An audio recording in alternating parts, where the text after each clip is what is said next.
નમસ્કાર વિદ્યાર્થી મિત્રો, કેપી ઇન્સ્ટિટ્યૂટમાં ધોરણ 11 ગણિત પ્રકરણ 6 સુરેખ અસમતામાં આપ સર્વે વિદ્યાર્થી મિત્રોનું હાર્દિક સ્વાગત છે.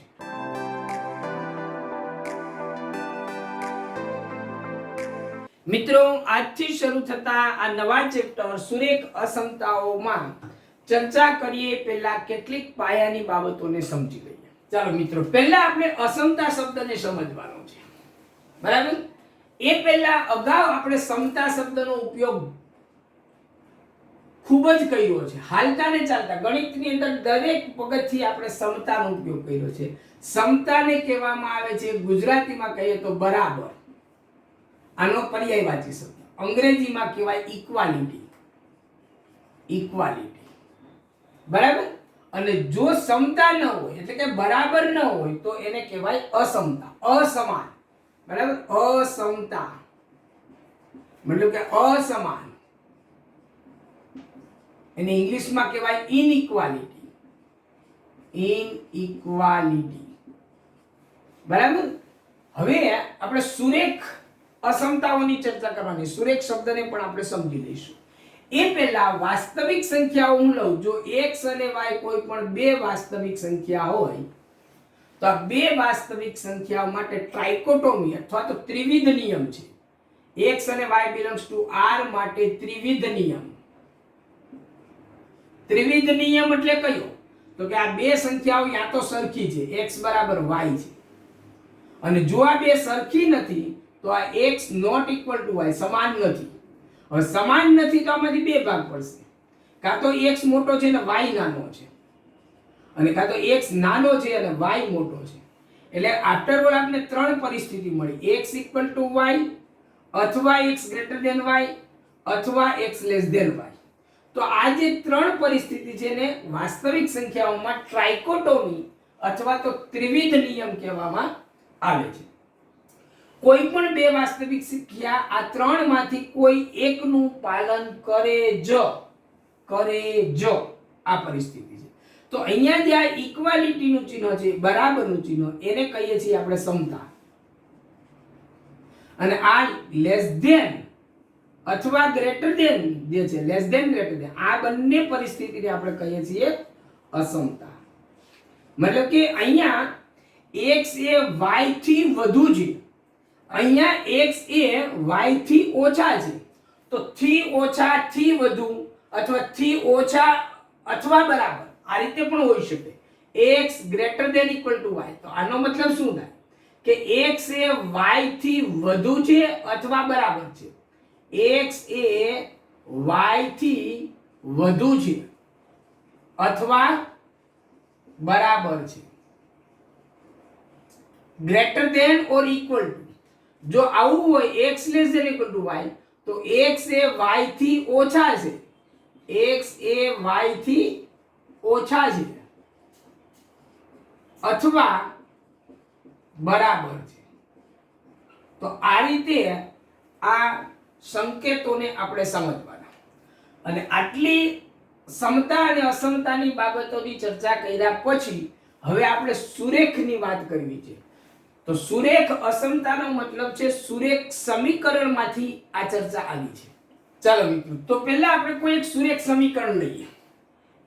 x + b = 0. આ એક ચલ સુરેખ સમીકરણ છે. આમાં x એ ચલ છે, a અને b વાસ્તવિક અચળો છે. a not equal to 0, ab belongs to R. આ સુરેખ સમીકરણ છે ને સુરેખ એક ચલ, આગળ લખીએ આપણે, એક ચલ સુરેખ સમીકરણનું વ્યાપક સ્વરૂપ કહે છે. આ પ્રકારનું ચલની ઉપર એક ઘાત છે એટલે આને સુરેખ કહેવામાં આવે છે. જો ચલ ઉપર બે ઘાત હોય તો એને દ્વિઘાત કહેવાય, ત્રણ ઘાત હોય તો ત્રિઘાત કહેવાય, ચાર ઘાત હોય તો ચતુર્ઘાત કહેવાય. આ રીતે આપણને જુદા જુદા ઘાતવાળા સમીકરણો મળે ઇક્વલ ટુ 0 લઈએ તો અહીંયા આગળ તમે જુઓ છો ઇક્વાલિટી છે એટલે આ સુરેખ સમતા કહેવાય. આમ તો ખરેખર આને શું કહેવાય? સુરેખ સમતા. હવે અહીંયા ઇક્વલ ટુ 0 જોઈએ એવું જરૂર નથી, આવું પણ હોઈ શકે. દાખલા તરીકે આમાં a અને b ની કોઈ હું કિંમત લઉં અને લખું 3x + 5 = 4, તો આ પણ સુરેખ સમતા જ છે. આ જે ડાબી બાજુની જે સુરેખ બહુપદી છે એ સુરેખ બહુપદીનું મૂલ્ય 4 છે. જો 4 ને હું આ બાજુ લઈ લઉં તો 3x - 1 = 0. તો આ સુરેખ સમીકરણ થયું. હવે આમાંથી x ની કિંમત આપણે મેળવીએ તો 1 આ બાજુ 3 નીચે, તો આ સુરેખ સમીકરણનો ઉકેલ થયો. સુરેખ સમીકરણનો ઉકેલ. હવે સુરેખ સમીકરણનો ઉકેલ એટલે શું? તો કે સુરેખ સમીકરણમાં અજ્ઞાતની એવી કિંમત જે સુરેખ સમીકરણનું સમાધાન કરે. સમાધાન કરે મતલબ x ની કિંમત આ 1/3 અહીંયા તમે મૂકો 1/3, 3 3 કેન્સલ થયા, 1 - 1 એટલે 0. તો જમણી બાજુ જેટલું છે એટલું મૂલ્ય આપણને આવી જાય x ની કિંમત મૂકવાથી. તો આ x ની કિંમતને સુરેખ સમીકરણનો ઉકેલ કહેવાય. તમે આ કિંમત ઉપર મૂકશો તોય આવશે. જો 1/3 અહીં મૂકો, 3 3 કેન્સલ થાય. ઓકે, મેં થોડી ભૂલ કરી છે અહીંયા. આ પ્લસ આવશે, 4 આ બાજુ આવે ને +1 એટલે આ બાજુ છે માઈનસ થશે. હવે 1/3 અહીં મૂકો, 3 3 કેન્સલ થાય, -1 + 1 એટલે 0. -1/3 અહીંયા મૂકો, 3 3 કેન્સલ થાય, -1 + 4 5 એટલે 4. બરાબર? તો જે ચલની કિંમત સમીકરણનું સમાધાન કરે તેને સમીકરણનો ઉકેલ કહેવાય છે. અને અહીંયા આપણે ચર્ચા કરી એક ચલ સુરેખ સમીકરણ. આવી જ રીતે આપણે આગળ બે ચલ હોય x અને y, આવા બે ચલ લઈએ તો એનું સુરેખ સમીકરણનું સ્વરૂપ કેવું બનશે? x + by + c = 0. જો સમીકરણને વ્યાપક સ્વરૂપે લખીએ એટલે સમીકરણની કંઈક શરત પણ હોય. અહીંયા આપણે સમીકરણની શરત જોઈ, a શૂન્ય નહીં હોવો જોઈએ, b શૂન્ય હોય તો ચાલે પણ a શૂન્ય નહીં હોવો જોઈએ. એ જ રીતે અહીંયા a અને b માંથી એટલીસ્ટ એક, ઓછામાં ઓછો એક શૂન્ય નહીં હોવો જોઈએ. a શૂન્ય ન હોય અથવા b શૂન્ય ન હોય, બંને એક સાથે શૂન્ય લઈ લઈએ, બરાબર? તો ચલના સહગુણકો શૂન્ય થાય એટલે અચળ પદ 0 થઈ ગયું, એટલે આપણી પાસે કશું બનતું નથી. એટલે આની શરત છે a² + b² ≠ 0. તો આનો મતલબ થાય છે a અને b માંથી એક શૂન્ય નથી, કોઈ પણ, અથવા તો બંને શૂન્ય નથી. તો આ જે સ્વરૂપ છે એને કહેવાય છે દ્વિચલ સુરેખ સમીકરણ. અને દ્વિચલ સુરેખ સમીકરણ જો એક જ આપણને આપેલું હોય તો એનો આલેખ રેખા છે એવું 9મા ધોરણમાં તમે શીખ્યા છો, બરાબર? અને એ રેખા ઉપર અનંત બિંદુઓ છે, એટલે એક જ સુરેખ સમીકરણ હોય તો એવા અનંત ઉકેલો x અને y ની જુદી જુદી કિંમતો, x y ની જોડ આપણને અનંત જોડ મળે કે જે બધી જોડ આ સમીકરણનું સમાધાન કરે. એનો આલેખ તમે દોરો, આ આલેખ. તો આના ઉપર આવેલું તમામ બિંદુ આ સમીકરણનું સમાધાન કરે. તો રેખા પરનું પ્રત્યેક બિંદુએ સુરેખ સમીકરણનો ઉકેલ થાય. તો આ ચર્ચા મિત્રો આપણે તો કરી સમતાની. અસમતાની વાત કરવી છે તો અહીંયા આપણે આ જ પરિણામમાંથી આપણે અસમતા મેળવવાનો પ્રયત્ન કરીએ. તો અહીંયા 3x + 5 = 4 છે, પણ હું એમ કહું 3x + 5 નું મૂલ્ય 4 અને 4 કરતા મોટું છે. આ રીતે હું લખું 3x + y > 4. તો હવે આનો એક જ ઉકેલ નથી, હવે આના ઘણા બધા ઉકેલ છે. દાખલા તરીકે 5 ને આપણે આ બાજુ લઈ જઈએ -1 થાય, 3 નીચે જાય, x > -1/3. તો x ની કિંમત એવી તમામ કિંમત જે -1/3 કરતા મોટી હોય તે તમામ કિંમતો આ સમીકરણનું સમાધાન કરશે. તો આને કહેવામાં આવે છે સુરેખ અસમતા. સુરેખ અસમતા. અસમતા > માં હોય, <= માં હોય, એકલા > માં હોય, એકલા <= માં હોય, કોઈ પણ રીતે હોય, બરાબર? તો જુદી જુદી પોસિબિલિટી આપણે વિચારીએ. ધારો કે આપણે એક લઈએ અહીંયા, ax + b > 0, તો માત્ર મેં > નો ઉપયોગ કર્યો. બીજું લઈએ ax + b <= 0, તો મેં આ રીતે ઉપયોગ કર્યો. ત્રીજું લઈએ આપણે ax + b > 0. ચોથું લઈએ ax + b <= 0. તો જો જુદી જુદી ચાર પરિસ્થિતિ છે. અહીંયા 0 થી મોટું મતલબ કે સ્ટ્રિક્ટલી > 0 છે, અહીંયા સ્ટ્રિક્ટલી <= 0 છે, અહીંયા <= અથવા 0 છે, અહીંયા <= 0 અથવા 0 છે. તો આ ચાર પરિસ્થિતિ મળે, પણ જરૂરી નથી કે ગ્રેટર ધેન ની આ જમણી બાજુ 0 જ હોય. બીજી આપણે પાંચમી પરિસ્થિતિ જોઈએ ax + b greater c, આ એક પરિસ્થિતિ થાય. છઠ્ઠી પરિસ્થિતિ આપને આવશે ax + b c. પછી સાતમી પરિસ્થિતિ આવશે ax + b ≥ c.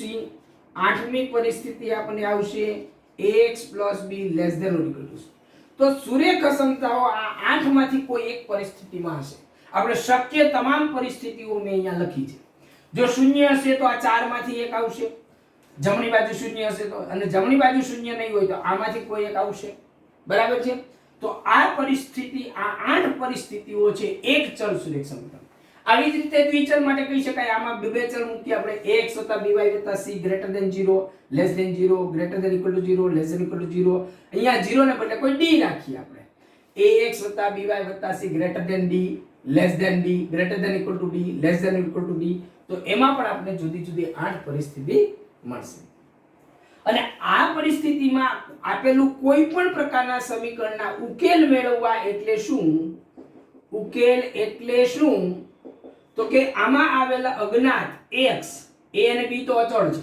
એટલે આપણે જેમ અહીંયા 3 અને 5 આપી દીધા એમ પ્રશ્ન પૂછશે ત્યારે આપણે આ બે આપી દેવામાં આવશે. માત્ર x જ અજ્ઞાત હશે. તો એ અજ્ઞાતની કિંમત એવી કે જે કિંમતને અહીંયા મૂકો તો આ અસમતાનું સમાધાન થાય, અસમતાનું પાલન થાય.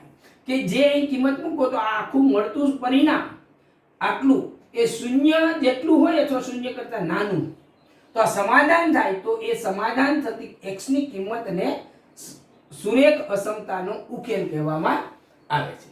તો આટલી ચર્ચા આપણે કર્યા પછી સ્વાધ્યાય 6.1 ની અંદર આપણે કેટલાક પ્રશ્નો આપણને આપ્યા છે, આ પ્રમાણે એના આપણે ઉકેલો મેળવીએ. ચાલો મિત્રો, તો આપણે જોઈએ સ્વાધ્યાય 6.1 નો દાખલા નંબર 1 અને 2. બંને માટે એક જ પ્રકારની સૂચના આપી છે. પ્રાકૃતિક સંખ્યા x, જો સુરેખ અસમતા આપણે આ લઈએ તો એમાં પ્રાકૃતિક સંખ્યા 1 લઈ અને આ દાખલો ગણવાનો, એનો ઉકેલ મેળવો અને તેનો આલેખ દોરો. પૂર્ણાંક સંખ્યા x હોય એટલે કે x એ z ની સંખ્યા હોય તો આનો ઉકેલ શું થાય? તો જુદી જુદી પરિસ્થિતિની અંદર આપણે આનો ઉકેલ મેળવવાનો છે. ઓકે, ચાલો મિત્રો, તો આપણે આનો આન્સર આપીએ. Answer 1, x belongs to n એટલે કે પ્રાકૃતિક સંખ્યા માટે પહેલો વિકલ્પ લઉં છું. આ પ્રાકૃતિક સંખ્યા x મતલબ કે x belongs to n માટે 24x less than 100 છે. આને આપણે ઉકેલવાની છે. તો 24 છે એ ધન સંખ્યા છે. ખાસ ધ્યાન રાખવાની, કેટલાક નિયમો અત્યારે હું નથી સમજાવતો, પણ દાખલો ગણતી વખતે જે મુશ્કેલીઓ આપણને ઊભી થશે એમાંથી આપણે નિયમો મેળવતા દઈશું. તો 24 છે, બંને બાજુ હું 24 વડે ભાગી નાખું છું. તો અહીંયા થશે 24x / 24 less than 100 / 24. બરાબર? This implies that 24 ને 24 કેન્સલ થઈ જાય. x less than, આમાંથી એક 4 અવયવ કેન્સલ થશે. 25 ચોકુ 100 અને 6 ચોકુ 24. તો 25/6 આટલું આવશે. હવે આ 25/6 છે એ કયા પૂર્ણાંકની નજીક છે એના માટે આપણે ભાગાકાર અહીંયા કરીએ. તો 6 ચોકુ 24, એક વૈધા, હવે ભાગ નહીં ચાલે એટલે 0.0 લઈએ. 6 એકુ 6, 4 વૈધા, ઉપરથી પાછો 0 લઈએ. તો 6 35, 6 36, 6 42, 42 વધી જાય એટલે 6 36. તો 4.16 સમવટ આપણે આવું લખીએ 4.16 આટલું આપણને મળે છે. બરાબર? તો 4.16 કરતા નાની પ્રાકૃતિક સંખ્યા આપણે જોઈએ છે. x n માં છે અને x ની કિંમત 4.16 કરતા નાની છે. This implies that x belongs to શું બનશે કે 1 2 3 4, જે x ની કિંમત આમાંથી લેવાની. તો x ની જે કિંમત આમાંથી લઈએ તો આ ગણને આપેલ અસમતાનો ઉકેલ કહેવાય. તેથી 1 2 3 4 ને આપેલ અસમતા નો ઉકેલ કહેવાય. ઉકેલ કહેવાય. આટલો એનો ઉકેલ. ઉકેલો એવું આપણને કીધું હતું. તો એનો ઉકેલ ગણ કયો મળ્યો આપણે? 1 2 3 4. હવે જો મારે આનો આલેખ દોરવો હોય તો આલેખ દોરવા માટે હું અહીંથી એક સંખ્યા રેખા લઈ લઈશ. સંખ્યા રેખા ઉપર હું અહીંયા 0 મૂકીશ. આ 1 2 3 4. બરાબર? પછી અહીંયા 5 6 આ રીતે આગળ ચાલતું જવાનું. 0 ની આ બાજુ નેગેટિવ નંબર આવશે, પણ આપણે પ્રાકૃતિક સંખ્યાનો ઉકેલ જોઈએ એટલે નેગેટિવ નંબર હું લખતો નથી. અને આ 4 ઉકેલ છે એ ઉકેલને મારે આ રેખા ઉપર દર્શાવવાના છે. તો દર્શાવવા માટે મારે શું કરવું પડશે? તો એ પોઈન્ટ જ્યાં છે ત્યાં હું ઘાટું કરીશ. આ રીતે ઘાટું કરી દઈશ. 1 આ 2 આ 3 અને આ 4. તો આ જે 4 બિંદુઓને મેં ઘાટા કર્યા છે એને સંગત સંખ્યાઓ 1 2 3 4 છે. આ આપણો આલેખ થયો. કોના માટે? આ અસમતા માટે, જ્યારે x પ્રાકૃતિક સંખ્યા હોય. બરાબર. હવે x પૂર્ણાંક સંખ્યા હોય તો એનો ઉકેલ કયો થશે એ આપણે જોઈએ. ચાલો બીજો પ્રશ્ન આપણે ઉકેલીએ. જો x belongs to z, z મતલબ પૂર્ણાંક સંખ્યાનો ગણ, x ની કિંમત z માં હોય તો આપણી પાસે પ્રશ્ન કયો છે? તો કે 24x <100 implies that, હવે બાકીનું સાદુરૂપ ઉપર એકવાર આપ્યું છે એટલે ફરીવાર નથી આપતો, હું સીધું જ આ લખું છું, x < 4.60. તો x ની કિંમત આના કરતા નાની છે, પણ હવે x પ્રાકૃતિક નથી, x કઈ સંખ્યા છે? પૂર્ણાંક છે. તો આનો ઉકેલ આપણે મેળવીએ. તેથી આનો ગણ લઈએ ડોટ ડોટ ડોટ -3 -2 -1 0 1 2 3 4 માગેલ ઉકેલ છે. માગેલ ઉકેલ છે. હું આખું ડિટેલમાં લાંબુ લખતો નથી, તમે સમજી શકો છો. આની જેમ કે x ની કિંમત 4.16 એટલે કે પૂર્ણાંક કિંમત 4 કરતા 4 અને 4 કરતા નાની, 4.16 લેવાના નથી, એનાથી નાનો નંબર એટલે 4 આવી જશે. તો 4 થી તમામ નાની સંખ્યાઓ જે છે એમાં પ્રાકૃતિક પણ આવી ગઈ, 0 પણ આવી ગયો અને ઋણ પૂર્ણાંકો પણ આવી ગયા. આ બધા જ એનો ઉકેલ થશે અને એની આકૃતિ કેવી બનશે? તો હવે એ આકૃતિ આપણે થશે 0 1 2 3 4 5 6 આ બાજુ લઈ -1 -2 -3 અને એનો આલેખ આપણે દોરીએ તો ઉપરનો આલેખ હતો એ આની અંદર આવી જશે. 4 3 2 1 0 -1 -2 -3 અને ઉપર આમ ડોટ ડોટ ડોટ કરી દેવાનું, એટલે અહીંથી આગળ જવાનું છે. તો આ જે ડોટ કર્યા છે એ બધા આપણો આલેખ થયો. તો આ રીતે આ પ્રશ્નને આપણે પ્રશ્ન 1 ને આપણે ઉકેલવાનો. આ જ રીતે પ્રશ્ન 2 છે એને આપણે ઉકેલીએ. Example number 2. એમાં આપણે પહેલું લઈએ x belongs to n માટે -12x is greater than 30. આવું આપણને આપ્યું છે. જો હવે અહીંયા x નો સહગુણક -12 છે, એટલે જો -12 થી બંને બાજુ હું ડિવાઈડ કરીશ, બરાબર, અથવા તો પહેલા હું એવું કરું કે બે બાજુ નેગેટિવ નંબર થી મલ્ટીપ્લાય કરું, તો મને આવું આપ્યું 5 < 6 આવું આપ્યું. અને હું આમાં હું બે બાજુ નેગેટિવ સાઇન થી મલ્ટીપ્લાય કરું, -5 -6, તો હવે આ બેમાં કોણ મોટું છે? જુઓ સંખ્યા રેખા ઉપર તમે જુઓ, અહીંયા 0 1 2 -1 -2 -3 આ રીતે આમ આવશે, -4 -5 -6 અને આ બાજુ આવશે અહીંયા આ ચાલતા ચાલતા 5 અને 6. તો તમે જુઓ તો 5 કરતા 6 મોટા છે, એ વાત સાચી છે. અને આ બાજુ જુઓ તો -6 < -5 આમ અસમતા છે. જમણી બાજુ સંખ્યા મોટી હોય એટલે આના કરતા આ સંખ્યા મોટી છે એટલે આ મોટું થઈ જશે. સોરી, અહીંયા -5 આ મોટું થઈ જશે, -5 મોટું. તો નેગેટિવ સાઇન થી મલ્ટીપ્લાય કર્યું તો શું થયું? અસમતા બદલાઈ ગઈ. એટલે હવે આપણે નિયમ યાદ રાખવાનો કે જ્યારે બી તમે નેગેટિવ સાઇન થી મલ્ટીપ્લાય કરો ત્યારે તમારે અસમતા બદલવાની. ગ્રેટર ધેન હોય તો લેસ ધેન થશે, લેસ ધેન હોય તો ગ્રેટર ધેન થશે. દાખલા તરીકે આ જ છે, આને હું નેગેટિવ સાઇન થી મલ્ટીપ્લાય કરું પાછું આમ, તો આ અસમતા બદલાઈ જશે, આમ થઈ જશે. એટલે negative negative positive, less than negative positive. તો આ રીતે થશે, બરાબર. ચાલો, તો હવે પહેલા આપણે બે બાજુ નેગેટિવ સાઇન થી મલ્ટીપ્લાય કરીએ તો 12x અસમતા બદલાય, લેસ ધેન -30. હવે 12 થી ડિવાઈડ કરીએ તો ax <-30 ડિવાઈડ બાય 12. અહીંયા 12 થી ડિવાઈડ કર્યા એટલે 12 કેન્સલ થયા અને આ અપ્રોક્સ કેટલું થયું? તો કે x આમાંથી એક અવયવ જ છે 2, તો 15 દુ 30 અને 6 દુ 12. 15 ભાગ્યા 6 કરીએ આપણે, 15 ભાગ્યા 6, 6 દુ 12, 15 માંથી 12 ગયા 3, પોઈન્ટ 0 6 પંચા 30 એટલે આ થયું x લેસ ધેન નેગેટિવ 2.5. તો x ની કિંમત આપણને કેટલી મળી? તો x ની કિંમત આપણને કેટલી મળી? નેગેટિવ 2.5 કરતા નાની મળી. હવે x તો પ્રાકૃતિક સંખ્યા છે, અહીંયા કોઈ પણ પ્રાકૃતિક સંખ્યા નેગેટિવ 2.5 કરતા નાની ન જ હોય, બરાબર? તેથી x belongs to n માટે, એટલે કે જો x પ્રાકૃતિક સંખ્યા હોય તો એના માટે આપેલ અસમતા નો ઉકેલ ગણ ખાલી ગણ છે. મતલબ કે એવી કોઈ સંખ્યા x નથી કે પ્રાકૃતિક સંખ્યા x નથી કે જે આનું સમાધાન કરે. એટલે એનો ઉકેલ ગણ શું થયો? ખાલી ગણ. અને ખાલી ગણ હોય એટલે એનો આલેખ દોરી શકાશે નહીં, કારણ કે એક પણ સભ્ય નથી એટલે એનો આલેખ મળશે નહીં. તેથી આ અસમતાનો આલેખ મળશે નહીં, કારણ કે આલેખ દોરવા માટે આપણી પાસે પોઈન્ટ હોવું જોઈએ. આપણી પાસે કોઈ પોઈન્ટ જ નથી, બરાબર? બીજું લઈએ આપણે x belongs to z માટે નેગેટિવ 12x ગ્રેટર ધેન 30. હવે ઉપરની ગણતરીઓ પાછી નથી કરતો, હું સીધું લાસ્ટ સ્ટેપ લખું છું. x less than negative 2.5.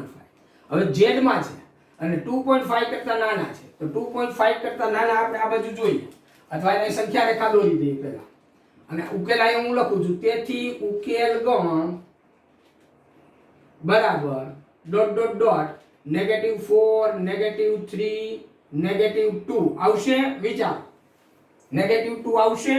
નહીં આવે, અહીંયા પડતી જશે. એનો આલેખ તમે દોરશો તથા આલેખ નીચે મુજબ છે. એનો આલેખ આપણે ડ્રો કરીએ. અહીંયા 0 લઈએ, negative 1 negative 2 negative 3 negative 4 negative 5. હવે 2.5 એટલે 2 અને 3 ની વચ્ચે અને નેગેટિવ સાઇન છે એટલે અહીંયા આવશે આપણે નેગેટિવ 2.5. એટલે નેગેટિવ 2.5 થી બધી કિંમત નાની જોઈએ છે. એટલે આ નેગેટિવ 3 નેગેટિવ 4 નેગેટિવ 5 અને આ બાજુ ડોટ ડોટ ડોટ આમ એરો કરી દેવાનો, એટલે આગળ ચાલવાનું છે. તો આ એનો આલેખ થશે, બરાબર? તો આ રીતે મિત્રો આપણે બે દાખલાઓમાં અસમતાનો ઉકેલ મેળવવાનો પ્રયત્ન કર્યો છે. ચાલો મિત્રો આગળના પ્રશ્નો બે જોઈએ. એક્ઝામ્પલ 3 અને 4 બંને માટે ઇન્સ્ટ્રક્શન ઉપર આપી છે. પૂર્ણાંક સંખ્યા x હોય તો બંને ઉકેલો અને વાસ્તવિક સંખ્યા x હોય તો બંને ઉકેલો, અને તેના આલેખ પણ દોરવાના છે, બરાબર? તો આપણે જોઈએ પહેલો પ્રશ્ન. એક્ઝામ્પલ 3 એમાં પહેલું x પૂર્ણાંક છે એટલે x belongs to z માટે 5x - 3 લેસ ધેન 7. જો હવે અહીંયા આપણે x ની કિંમત શોધવી છે. આપણે શું કરશું? બે બાજુ 3 ઉમેરી દઈએ, બરાબર? બે અસમતાની અંદર બંને બાજુ કંઈ પણ વસ્તુ ઉમેરી શકાય, ઘટાડી શકાય, બરાબર? તો આ 4 નિયમો છે. એ ચારે 4 નિયમોની આપણે હમણાં ચર્ચા કરીએ, પહેલા દાખલા ગણી લઈએ પછી. તો બંને બાજુ 3 ઉમેરું તો 5x - 3 + 3 લેસ ધેન 7 + 3. તો આ 3 અને 3 કેન્સલ થયા એટલે થયું 5x લેસ ધેન 7 ને 3 10. હવે બંને બાજુ 5 વડે ભાગી દઉં છું તો x લેસ ધેન 10 ભાગ્યા 5 એટલે આમાંથી મળ્યું આપણે x લેસ ધેન 2 આટલું મળ્યું, બરાબર? અને હવે આપણે આનો ઉકેલ લખીએ તો પૂર્ણાંક માટે ઉકેલ જોઈએ છે આપણે. તેથી ઉકેલ ગણ આપણે કયો બનશે? તો કે 2 કરતા નાની તમામ પૂર્ણાંક સંખ્યાઓ, એટલે dot dot dot negative 3 negative 2 negative 1 0 1. 2 લેવાના નથી, 2 કરતા નાનું છે એટલા માટે. અને આલેખ કયો થશે? આનો આલેખ તો આ રીતે સંખ્યા રેખા દોરી દઈએ. અહીંયા 0 1 2 નેગેટિવ 1 નેગેટિવ 2 નેગેટિવ 3 નેગેટિવ 4. હવે જો 1 લેવાનું છે, આ 1 પછી ઘટતા જાય, બધા લઈએ, આ લઈએ, આને લઈએ, આને લઈએ, બસ. અને અહીંથી ડોટ ડોટ ડોટ આમ કરી દેતો એટલે આગળ જવાનું છે એમ. તો આ આલેખ થયો. અને હવે બીજો પ્રશ્ન આપણે લખીએ કે x belongs to r. જો x વાસ્તવિક સંખ્યા હોય તો આના માટે 5x - 3 લેસ ધેન 7 ઇમ્પ્લાઇડ. હવે સીધું છેલ્લું પદ લખું છું x લેસ ધેન 2. તો હવે અહીંયા જો વાસ્તવિક સંખ્યા છે ને એટલે એનો ઉકેલ ગણ આપણે યાદીની રીતે નહીં બનાવી શકીએ, કારણ કે વાસ્તવિક સંખ્યાઓ તો સળંગ આવશે બધી, બરાબર? એટલે એની યાદી નહીં બને, એટલે આપણે અહીંયા લખશું તેથી ઉકેલ ગણ બરાબર x લેસ ધેન 2 કે જ્યાં x બિલોંગ્સ ટુ r. બસ આ એનો ઉકેલ ગણ થશે. અને આલેખ કયો થશે? આલેખ આનો કયો થશે? આ રીતે આપણે દોરીએ. અહીંયા લઈએ 0 1 2 -1 -2 -3. અને હવે 2 કરતા નાની તમામ વાસ્તવિક સંખ્યા લેવાની છે. 2 એક જ લેવાના નથી. 2 થી નાની તરતની સંખ્યા લેવાની, પણ તરતની સંખ્યા આપણે ખબર નથી એટલે આપણે 2 ઉપર હોલ કરી દઈશું. થોડોક મેં મોટો હોલ કર્યો છે તમને દેખાય એટલા માટે, અને પછી નાની બધી સંખ્યાને આપણે ઘાટું કરી દઈશું. આ રીતે આમ પેન્સિલ થી ઘાટી લાઈન કરી દેવાની.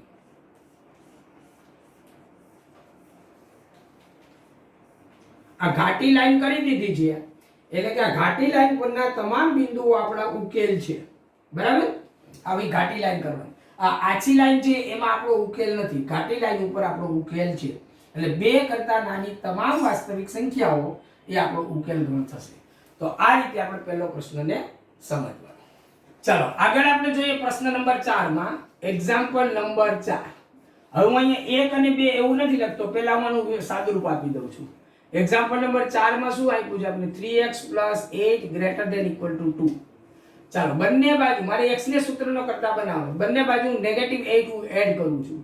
3x + 8 - 8 > 2 - 8. આ -8 અહીંયા ઉમેર્યું, આ -8 અહીંયા ઉમેર્યું. બે બાજુ ઉમેરી શકાય, ઘટાડી શકાય, બધું કરી શકાય. એ નિયમ આપણે પછી લખીએ હમણાં. તો 3x > 2 માંથી 8 ગયા એટલે -6. હવે બે બાજુ 3 વડે ભાગું છું, તો અહીંયા 3 વડે ભાગું એટલે આ કેન્સલ થઈ ગયા. > 3 વડે ભાગું એટલે -2 થઈ ગયું. તો x ની કિંમત -2 કરતા મોટી છે.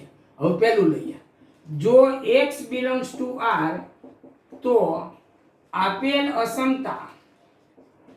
અસમતા નો ઉકેલ ગણ કયો બનશે?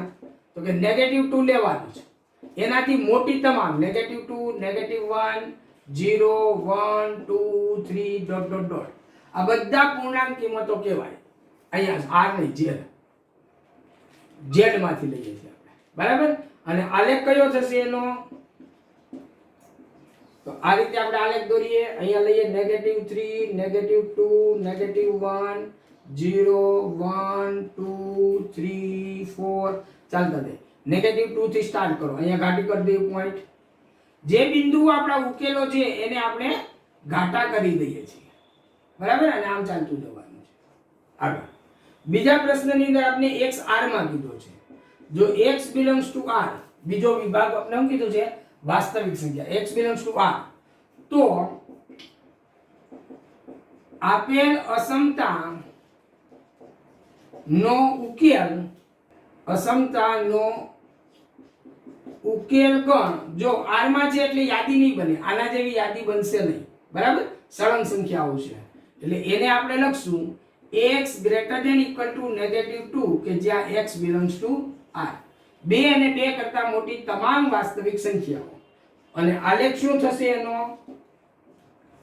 આ રીતે આપણે આલેખ દોરીએ. અહીંયા લઈએ -3 -2 -1 0 1 2 3 અને -2 આપણે લેવાનું છે, ઇક્વલ ટુ છે એટલે અહીંથી સ્ટાર્ટ કરવાનું અને એનાથી બધી મોટી સંખ્યા, એટલે આને આપણે ઘાટું કરી દેવાનું, કારણ કે આમાં બધી જ સંખ્યાઓ આવશે આપણી. આને પેન્સિલ થી આમ ઘાટું કરી દેવાનું.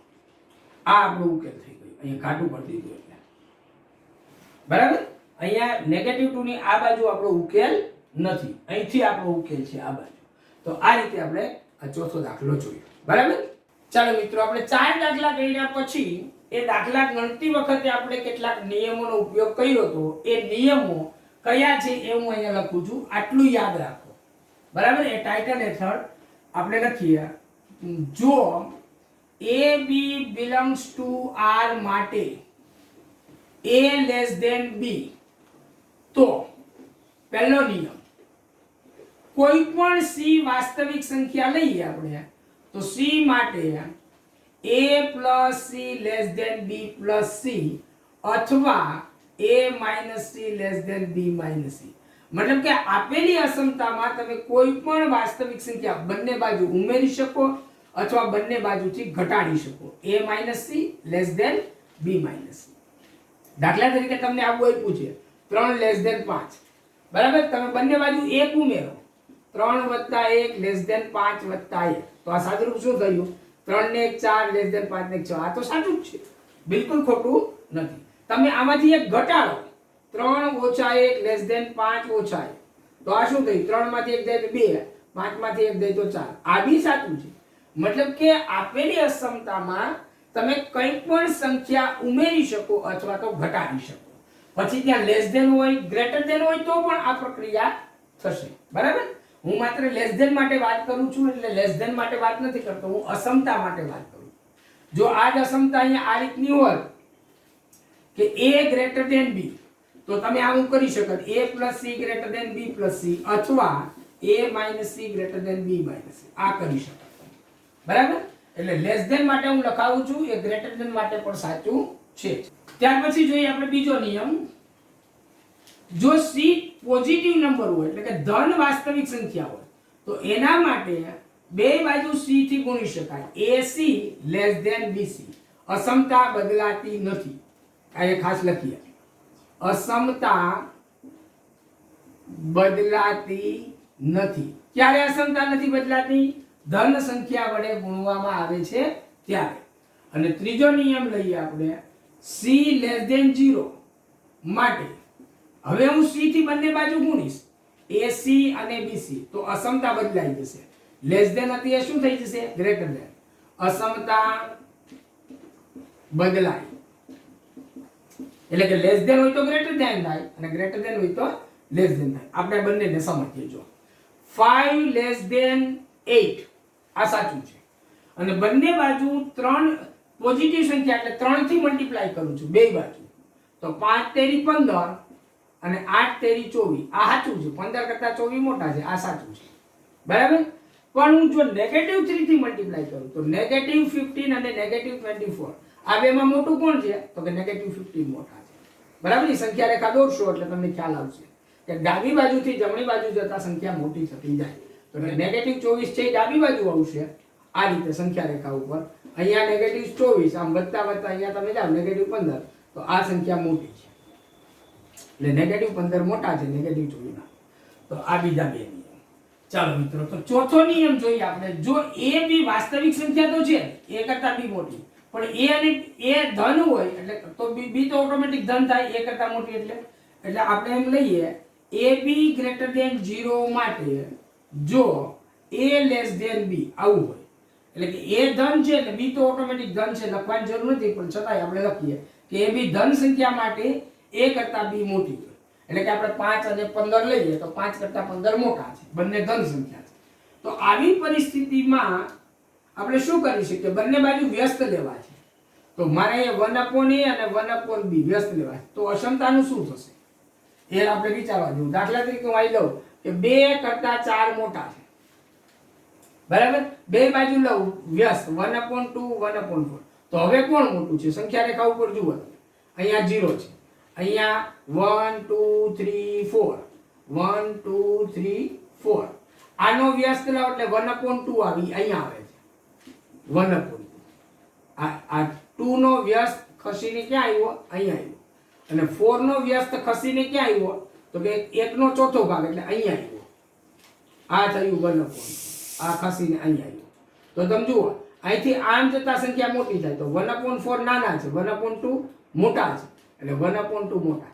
તો જ્યારે વ્યસ્ત લઈએ ત્યારે અસમતા બદલાય છે. તો અહીંયા મેં વ્યસ્ત લઉં છું તો અસમતા બદલાય છે.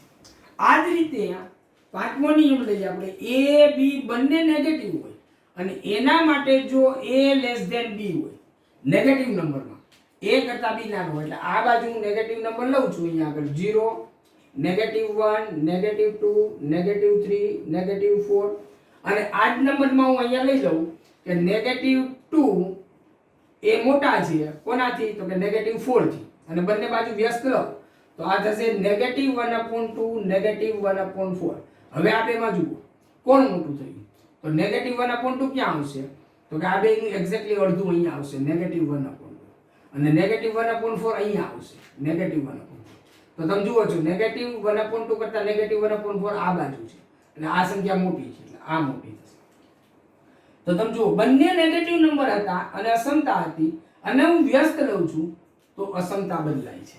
એટલે અહીંયા આગળ 1/a લેસ ધેન છે તો ગ્રેટર ધેન થશે. બરાબર?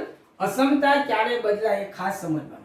પણ જો એક પોઝિટિવ નંબર અને એક નેગેટિવ નંબર હોય તો આપણે આવો કોઈ ફેરફાર કરી શકીએ નહીં. એટલે છઠ્ઠું એક જો આપણે લખવું હોય તો a ગ્રેટર ધેન 0 અને b લેસ ધેન 0 માટે a મોટો અને b નાનો. બરાબર? a ધન સંખ્યા મોટી, b ઋણ સંખ્યા નાની માટે બંને બાજુ વ્યસ્ત લઈ શકાય નહીં. આમાં આપણે બંને બાજુ વ્યસ્ત નહીં લઈ શકીએ કારણ કે એ પરિસ્થિતિ આપણે એને ખ્યાલ નહીં આવે કે શું થશે. તો -4 કરતા 2 મોટા છે અને હવે હું અહીંયા વ્યસ્ત લઉં. બરાબર? તો અહીંયા શું થશે -1/4 અને અહીંયા થશે 1/2. તો પોઝિટિવ સંખ્યા મોટી છે તો અસમતા બદલાતી નથી. અથવા તો તમે એવું કહી શકો કે a ગ્રેટર ધેન b માટે બંને બાજુ વ્યસ્ત લેતા અસમતા બદલાય નહીં. વ્યસ્ત લેતા એટલે આમાં એવું જ લખો ને a greater than b implies that 1/a greater than 1/b. અસમતા બદલાય નહીં. અસમતા બદલાય નહીં. જો એક પોઝિટિવ ને એક નેગેટિવ નંબરમાં અસમતા આપી હોય અને આપણે વ્યસ્ત લઈએ તો અસમતા બદલાતી નથી. આ બંને કિસ્સાઓમાં અસમતા બદલાય છે. ઓકે? તો આટલા નિયમો જે મેં લખ્યા છે એ નિયમોનો ઉપયોગ કરીને આવનારા દિવસોની અંદર આપણે આ એક્સરસાઇઝ 6.1 ની અંદર જુદી જુદી ચર્ચાઓ કરીશું. તો નિયમો બરાબર સમજી લેજો. અપેક્ષા રાખું છું કે તમને આ બધું સમજાયું હશે. જો સમજાયું હોય મિત્રો તો ચોક્કસ વિડિયો લાઈક કરજો, તમારા સાથી મિત્રોને શેર કરજો અને જો આ ચેનલમાં તમે નવા હોય તો સબસ્ક્રાઇબ કરવાની સાથે સાથે બેલ આઇકન અચૂક દબાવજો જેથી કરી જ્યારે બી નવો વિડિયો અપલોડ થાય એનું નોટિફિકેશન આપને મળે અને એ નોટિફિકેશનના સહારે તમને ખ્યાલ આવે કે વિડિયો આવ્યો છે તો એ સમયની અનુકૂળતાએ વિડિયો જોઈ અભ્યાસક્રમને રાબેતા મુજબ ભણી શકાય. તો આટલી જ અપેક્ષા સાથે અહીંયા વિરામ લઈએ મિત્રો. ખૂબ ખૂબ આભાર. ધન્યવાદ.